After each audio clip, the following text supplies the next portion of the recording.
And I'm Phil. And this is Terror Tales. Ooh, this week we're going into space for our screams. Yeah, but more ways than one are we screaming. Yeah, so this week we decided to cover the topic of Event Horizon, a space horror movie. By a guy who ruined Resident Evil movies. Oh my god, fuck Wes Anderson. I want to punch him in the nose. Paul W.S. Anderson needs to never make a movie again in my lifetime. Fuck him forever. Because I watched this movie while I was at work today to get ready for our notes, because I had a lot going on before we did this. Yeah.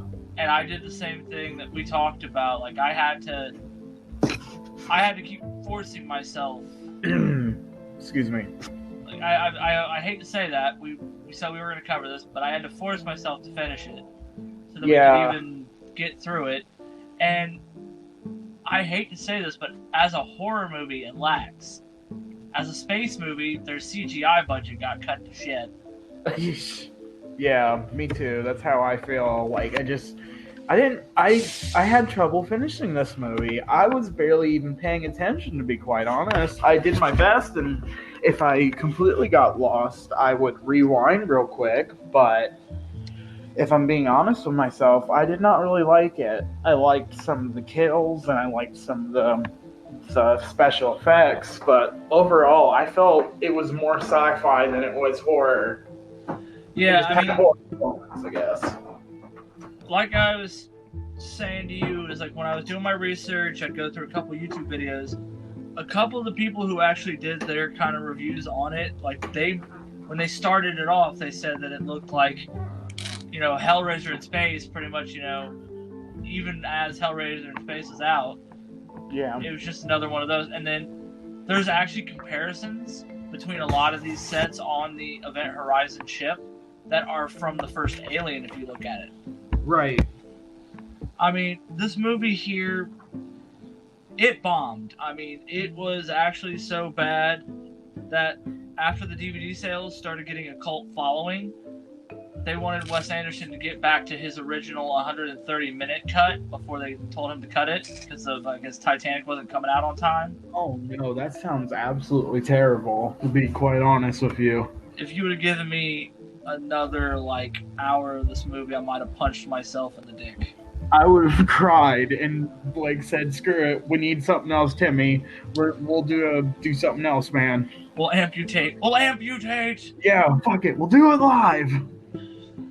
No, so we're going to try our best, guys. We might even probably just try to keep this short and not go through the plot, because I don't know if we can suffer through this, guys. Yeah, I really don't feel like I have enough to make an hours long, a 1 hour episode out of this one. I just, like I said, I liked certain parts of the movie, and it was kind of like Hellraiser in space, at least in the concept, but it took 40 minutes to pick up, and I was already hanging on by a thread at best, so Timmy, you'll probably have to lead this show tonight.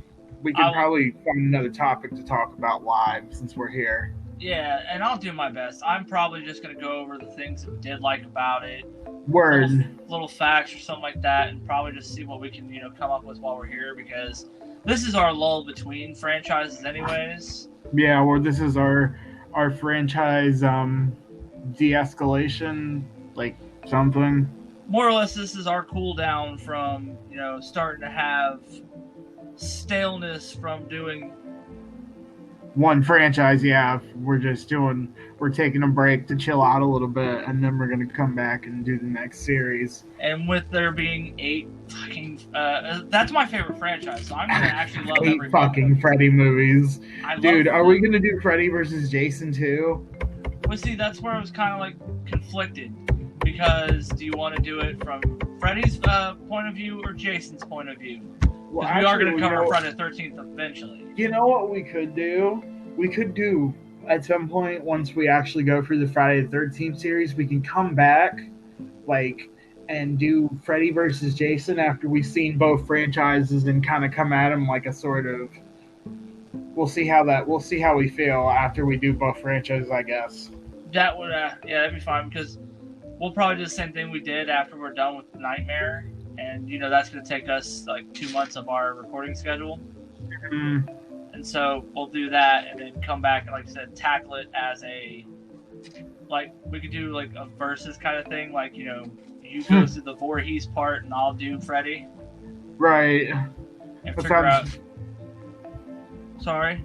No, I was gonna say that sounds actually pretty good. We'll keep that in mind. Have to listen to this again and remember it when I'm not fucking ready to goofy. But so this movie, it started off. You have this weird visual that never comes back in this movie whatsoever. Wakes up to Sam Neill, who is, I think, just before his hype of the first Jurassic Park, or after it. I don't remember anymore. Right. And he's over there shaving his face, here at his wife. You see his wife with no eyes. Still trying to figure out why the fuck that visual keeps coming up.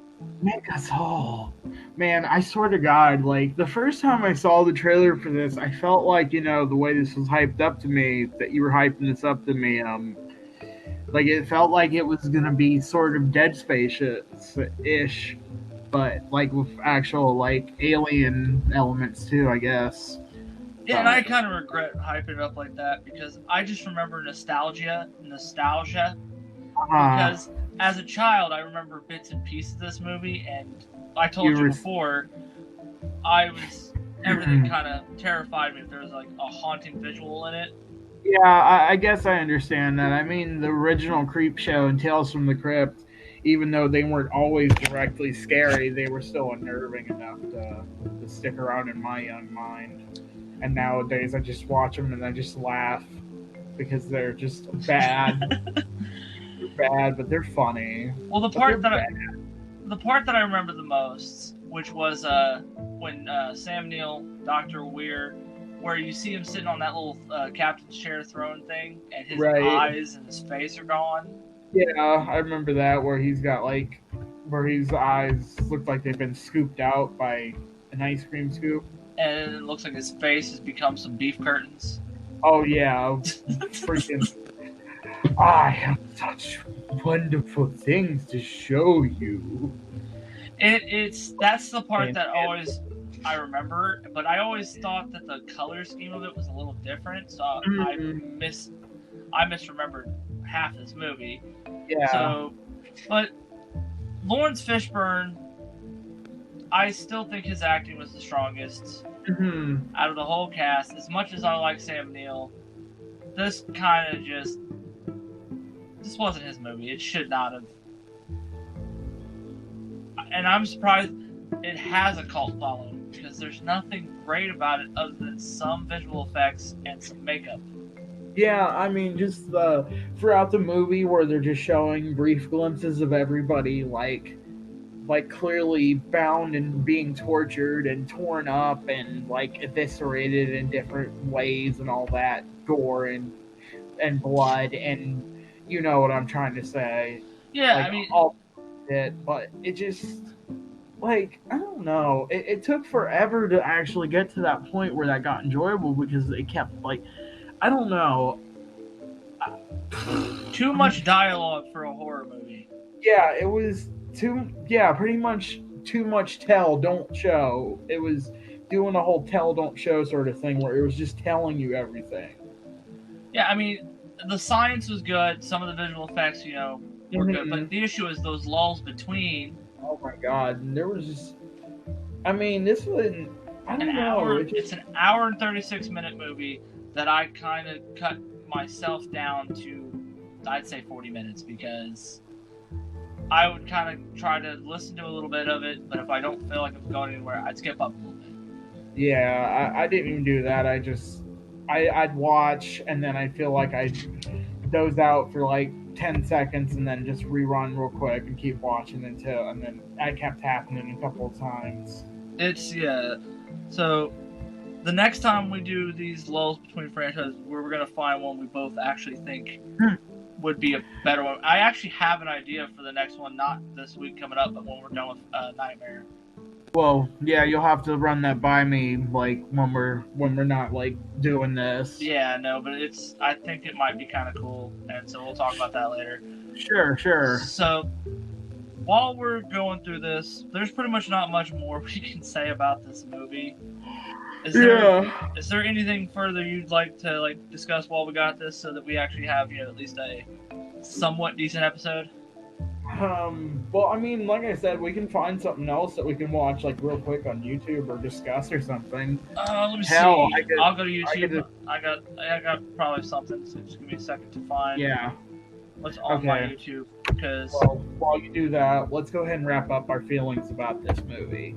Honestly, it is pretty much Hellraiser in space with alien elements. It is blah.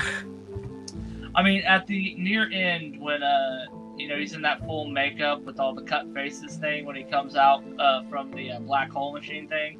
Yeah. That is like Cenobite all day. Mm. I may not have liked this movie, but I can understand probably how some people would have. But I guess my personal opinion, it's kind of I'm neutral about it. I don't really care. I don't hate it. I don't like it. I just didn't care. It's the best way I feel about it. That I can see where you're going with that. Yes, this one, I was actually when I was excited for it. I was even trying to wait so I could give myself the full attention. But the moment that I tried that, this movie just kind of made me want to pass out. Right. Anyway. So I'm on YouTube and I went through horror classics, but I'm not trying to look for full movies. I don't know why it's trying to give me that. All right. Well, why don't we take an early break, and then while we do that, we'll go through some things, and then come back when we've watched a few things and guys. So we'll do a quick ad break and we'll come back. Yep, we will be back soon. Ish. Right. Ish.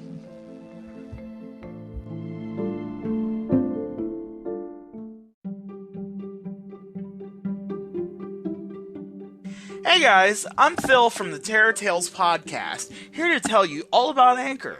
Haven't heard of it before? Well, it's the easiest way to make a podcast. Let me explain. For starters, it's completely 100% free, which means you don't need your mom's credit card to start your very own podcast. Anchor gives you access to special creation tools that allow you to record and edit your podcast straight from your smartphone or PC. Anchor even distributes the podcast for you, so you can be heard on wherever you get your podcasts. You can even make money with no minimums on how many people tune in. It's basically everything you need to get the ball rolling. If you want to get started today making your own podcast, just download the free Anchor app or head on over to anchor.fm to get started.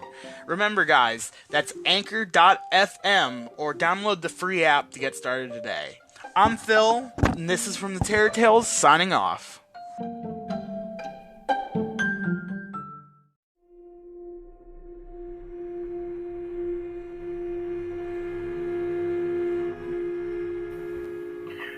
This is Terror Tales.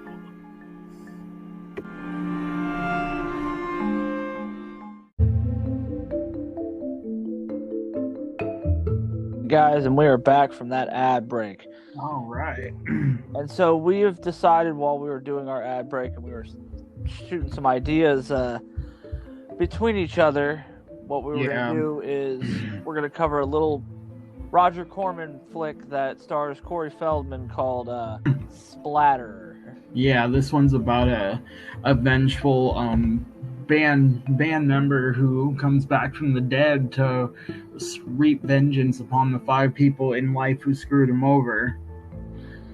Yeah. And we have a pretty interesting cast choice, including a legend known as Tony motherfucking Todd. Yeah, he likes to come into everything horror related, I can tell. Yeah, but I wasn't expecting him to I'd seen this a long time ago when I was a kid, but it'd been such a long time since I've seen it. I didn't remember this, but I like that he's like an actual character and potentially could get killed in this plot. I liked that. Yeah. And he wasn't just a random character that shows up a couple times and then is gone. They actually kind of use him. Yeah, and you've got So we got our list of suspect stuff, which is not really suspect, but just victims, I would say. We got Cruel, which is an actress I don't actually know. Her name's Tara Leah. Yeah, I was gonna say you can check like credits or something. I'm on IMDb right now for the cast list. Word. Well, what else has she been in? Like, what's she famous for? Well, she doesn't even have a picture on her IMDb, and that's kind of troublesome. But she's been in a lot of stuff that looks like it's just pure. How do I say it? B stuff, like, it's like B grade. Yeah, let me see if I can pull up. She's got. There's nothing here we would know whatsoever, honestly. Right. Fuck. Like, she was in some older stuff. I didn't actually think she was that old. Word. I'm trying to find. Her oldest credit was the Dean Martin Show in 1971. And then that was her last movie credit, was Splatter, and that's just kind of depressing. Right. But then we got our next list is a guy named Mortis, which is in his band. And his name is Mark Allen, and let's see what he has been in. Let's see.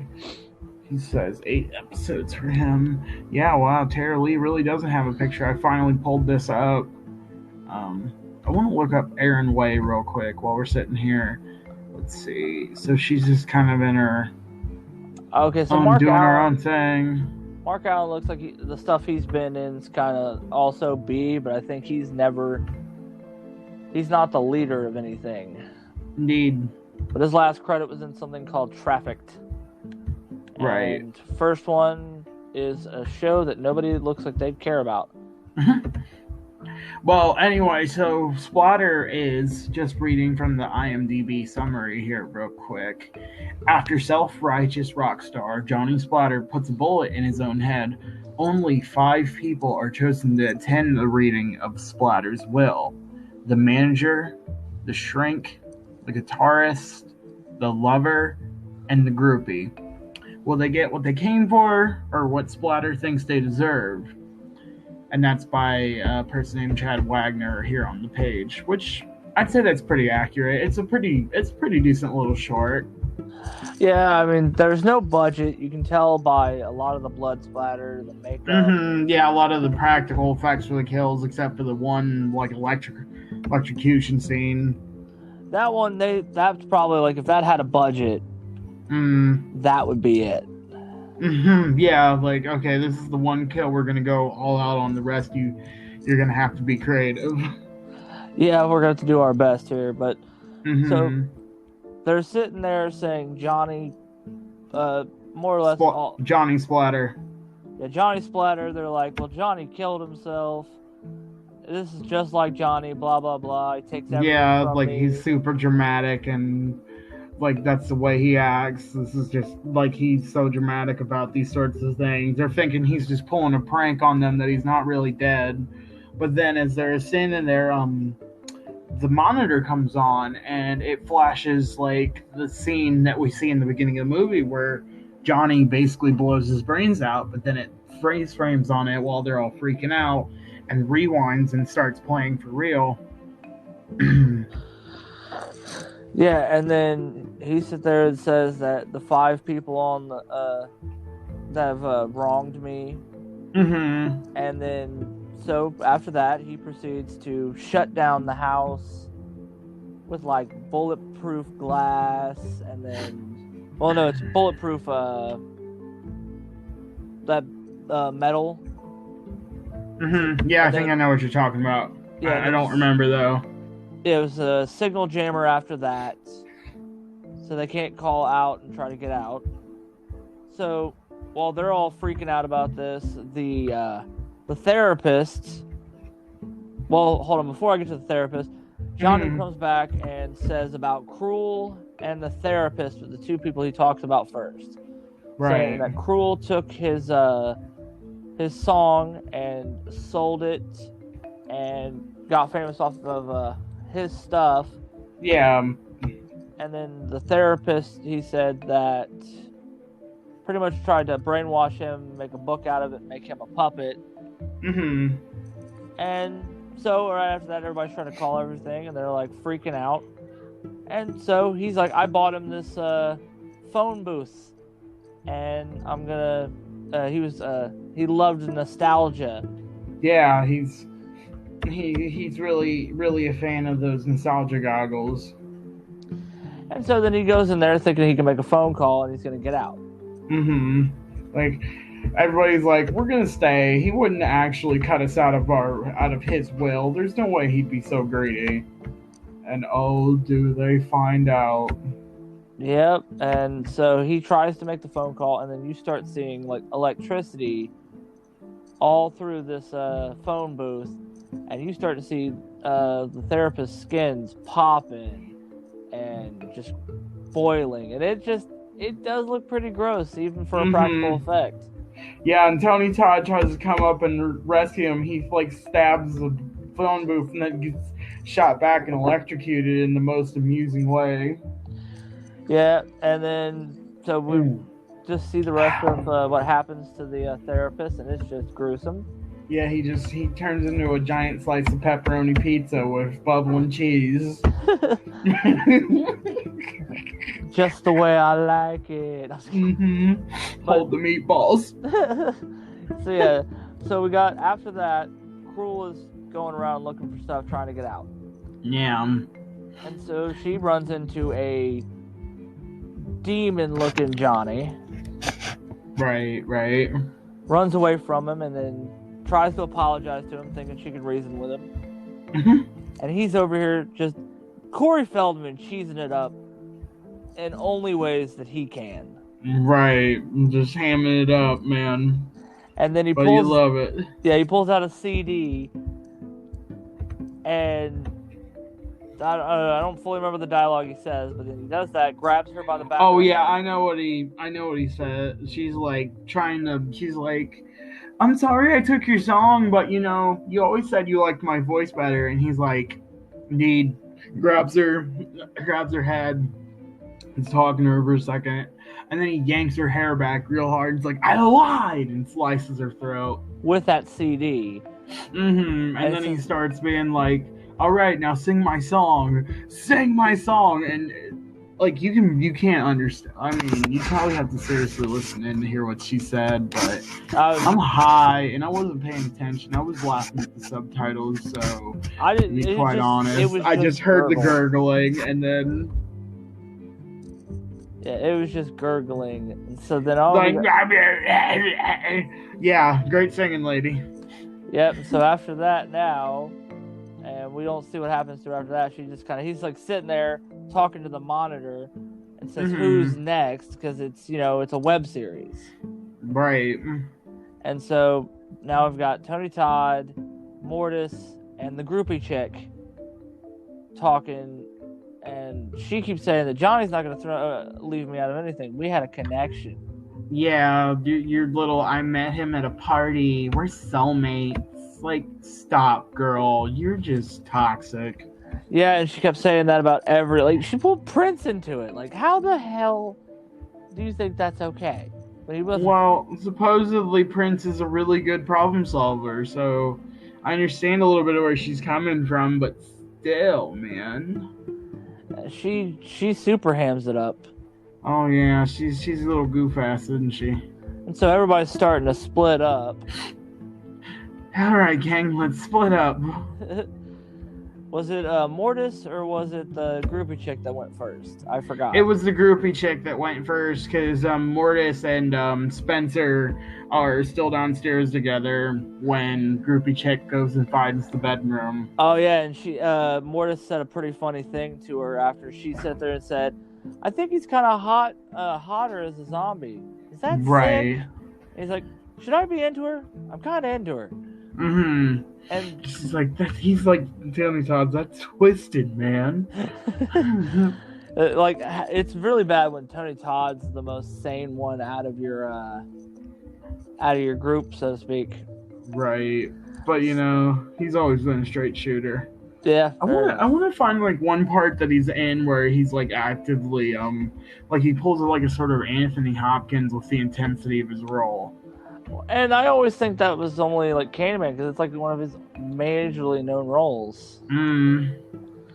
But let's see. I'm gonna pull him up while we're doing this before we get to the rest of this. All right, are we gonna take a quick pee break, or are you just taking a second? I'm just taking a second because I've got it on the PlayStation while I do it, so I'm typing it up right now. What are you looking up again? Tony Todd. We're gonna see if anything looks like it would be just him. Oh, we're looking for a solo. Well, here, why don't you keep talking about the movie and I'll do that. Okay, so we got the group. Well, I don't really remember much about how the groupie chick bit it, so to speak. Well, like, okay, I think I remember now that I think about it. So she gets on the bed after she went into the bathroom and stole some bottles of pills, stuffing them in her bra. She sits on the bed and like there's like a sudden heartbeat sound effect that you can like hear in the background audio. And Johnny's like, you see a reflection in the mirror. He's like, "Darling, don't you hear my heart beating for you?" And then a couple little like visual effects later, and Johnny's sitting right next to her, and she's like, hi, Johnny, like stuttering and like super nervous now. Yeah, and then because she's like, before she wanted him, but now she's like she's realizing, oh no, I'm not actually feeling this. And then he pretty much, like I said, Corey Feldman just hamming it up, then pulls her heart directly out of her chest. Yeah, I love it. Just like, this is when you told. Oh my god. Oh, sorry. He was saying like, this is like when you lied to me and sold my heart to the tabloids. You weren't really using it anyway, and then just tosses it to her dead body on the bed. And then then he pulls off the bed and the heart, and then looks at the camera and again says, "Who's next?" Right. So, just a quick side note before we continue on the movie, Tony Todd has been in a lot of stuff, dude. 229 credits. Some of these are video games too, which makes me like super interested to see like if he's been in any horror related games. Yeah, I think I saw like one or two. I just wasn't paying like a lot of attention. I'm just kind of looking through this. But definitely we'll be looking into these. Yeah, there was one that he should have been in, and it was called Until Dawn. I wish he would have. Oh yeah, that's gonna be a fun one to do, man. When we get to do that episode. Well, are we gonna do that as like the whole story for the video game? Because that's well, yeah, we're gonna make it like a whole episode, man. We're gonna talk about like story. Well, we probably won't like talk the whole game through, but I mean, we can make an hour. I'd say we can make an hour or so out of a game or two. I could, yeah, because that would be pretty good. Because that thing, I played it when I bought it last year, and it was just. I've seen it. It looks fun, but anyway, let's continue on with the movie. So now we got Mortis just kind of doing chilling out. Cocky bullshit. Plugs up his guitar, starts playing. Yeah, I'm listening. Yeah, so play this, this rock riff, acting like he's all Billy Badass. And then, yeah, because I remember he goes downstairs after he denies Johnny's quote-unquote gift. Yeah, and then he just keeps doing that. And then somewhere in there, he starts getting some reverb and, looks like he's got a splitting headache. And you just see blood pop. Oh, yeah, because Johnny, in his wonderful demonic way, turns up, like, all the sound and effects on the soundboard completely. Oh my god, the feedback is so harsh that I had to take my headphones off. Like, for part of it, I couldn't stand how loud it was. Yeah. And instead of just thinking to turn it down, I had to immediately do something. Yeah, and it's like, and then after that, I was watching it, but I spaced a little bit. So I'm gonna let you get it out for us. Okay, well, there's not much left after this. Spencer's like freaking out because everybody's dead and he's the only one left alive. And earlier in the movie, the little blonde Fiona, she's talking about the she had told everybody about like when they first saw that video, they kicked over Johnny's coffin because they got mad at him, and they ended up finding a little book of like African voodoo chants and curses and spells inside of it. And Fiona, the little blonde girl, before she died, she read a bunch of the book and told them how to stop it. Basically, of all the dead bodies that night that would come up, you'd have to slice off either an eye, an ear, a nose, a finger, or an entire hand, put them all together in a bag mixed with your blood, say the incantation, and then burn the bag with the items inside.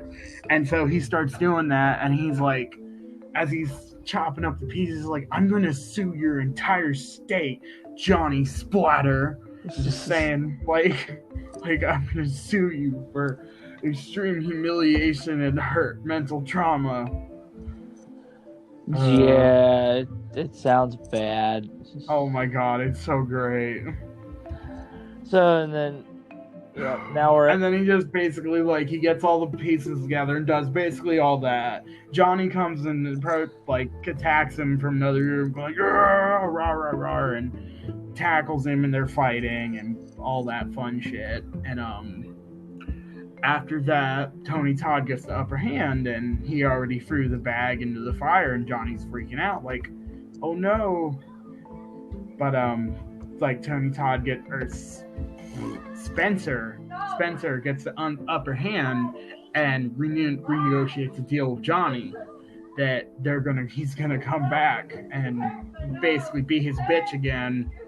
And then towards the end of the movie, Johnny resurrects Cruel with incantation. She's like, why? And he says, well, I needed a bass player. And she just gets like a cute little smile on her face and walks away. And then Johnny walks over to Spencer, grabs him by the neck, lifts him up, and he's like, 5%, don't screw me, like before. Or what did you say, Timmy? Oh, actually, I didn't even remember that quick quote, but yeah, I think that's what it was. Yeah. Well, and that pretty much ends that movie. It was a real short one. Like, it's only 30 minutes long, and I like these little shorts like this, and it kind of helped since we were floundering with Event Horizon tonight. Yeah, we thought... sincerely apologize about that one, folks. We did try, but we just didn't care for it at all. We tried. I was going to try to do it like how we normally do it, where we was going to just talk through the entire plot, put some comedy spin on it. It's just, there's just not enough there to laugh at. Like, it's it felt like there was too much to chew on. Yeah, nobody wants to chew on that much bad dialogue and because most of the people on there, the two people that you're going to recognize the most is absolutely going to be Sam Neill and Lawrence Fishburne. And other than that, nobody else in the cast matters. Indeed. But anyway, so we're going to take one more quick break for the bathroom and such. And when we come back, I've actually got a short story of my own that I'd like to read for you guys tonight. In the first ever Phil's Foreword of Terror. Yep, we'll be right back. All right.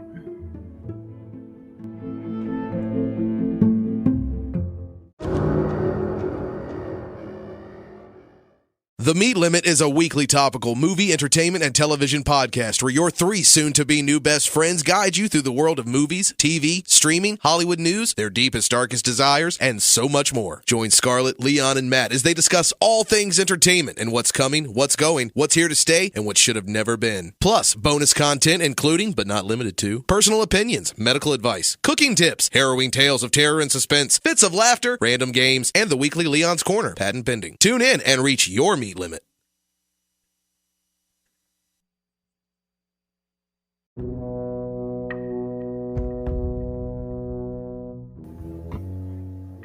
Phil's spooky foreword.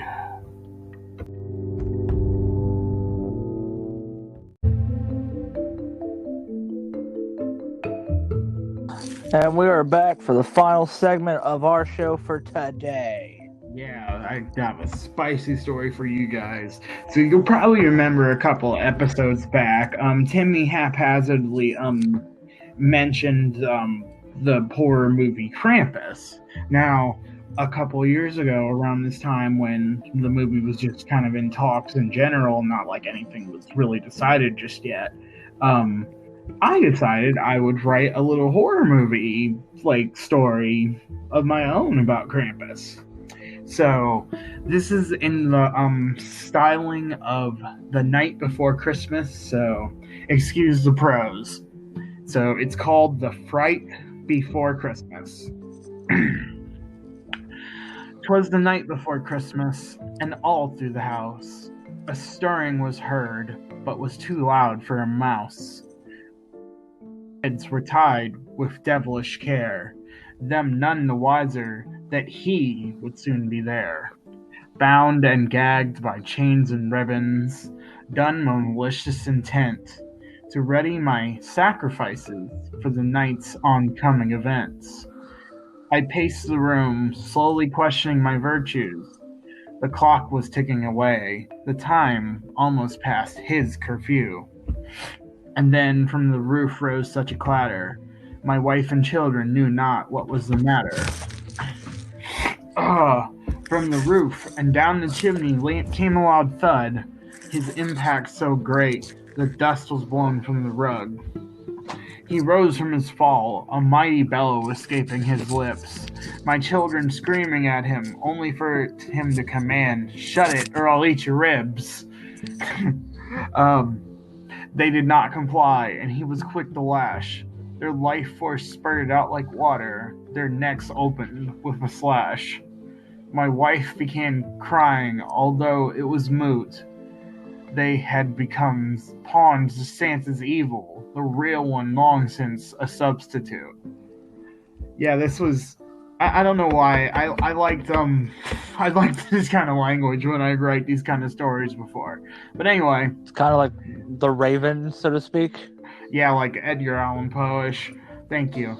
Anyway, he spoke with a heraldic cry that tore fear in my mind, the call for his reindeer that I agreed to be most unkind. Now Slasher, now Biter, now Lilith and Briar, come Damien, come Hades, on Crasher and Friar. Into the room and all over the walls I command you, feast away all. They struck down through the walls, their bodies made of a strange scent, yet their arrival brought no destruction, only the darkness and a faint smell of peppermint. Each beast was covered with snow and a crimson slush, the horns on their head caked with a sickening gush. Remnants of human remains littered each limb like a stocking, a nightmarish testament to the hell that makes them so shocking. And so they descend upon my dead children, feasting with a beastly might. The gut-wrenching crunch of bones in their mouths leaves me with a feeling of uncontainable delight. Santa, or whoever you truly are, I screamed with unbridled joy. The monster turns a grin plastered on his cheek, seeing me like a child's new toy. Oh, but dear human, I am not the one you would call Saint Nick, he said as he plucked his teeth with a bloody ice pick. I am the bringer of punishment and destruction, the nightmare that feeds upon chaos and corruption. With this speech, my gaze began to see him for his true skin. His cheeks drew black as coal, and his clothing taking a demonic form from within. When he spoke, his skin rippled like the waves of a lake, and from underneath his once red cap burst forth two horns as sharp as wooden stakes. I finally knew him for who he truly became. On this night, on this eve of Christ, there was only one who fit this name. Krampus, my master, have you come to grant me my greatest desire? Will you cast away this mortal fire? He approached me like bait calling to a fish, my heart aching for him to grant my wish.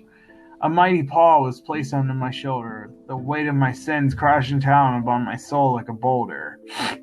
My dear human, after all that has transpired, do you not see, with the gravity of your sins, your soul belongs to me? He moved as if he was engulfed in a bore, placing the ice pick in my center and ramming it through my core. As I felt my life force drain away, my wife cowered and screamed in fear. Picking her up, he said, "You'll be coming with me, my dear." As quick as a flash, he was up on the roof once more. His reindeer soon followed, for I was done for. They took off into the night, his voice booming this final yell. "A Merry, Merry Christmas to you all. I'll see you all in hell." Ba da da. Yeah, that wasn't... kind of reading it now, I kind of feel bad for, myself. I don't know why I like to be so flowy with my prose and so descriptive, but now I'm like, Hey, you were trying to test the waters. It happens. Yeah, I was figuring out how I liked to write, so I guess it's fair.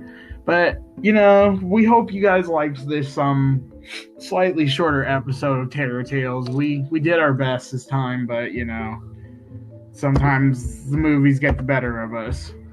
Yeah, and we'll try to come back and give you guys a pretty good one next week before we get ramped up for our Nightmare series. Next week, we have a special guest with a fellow podcaster. We'll give you more details this week coming up, but until then... I'm Tim. I'm Phil. And this has been Terror Tales. We hope you've been scared. Get spooky. Good night.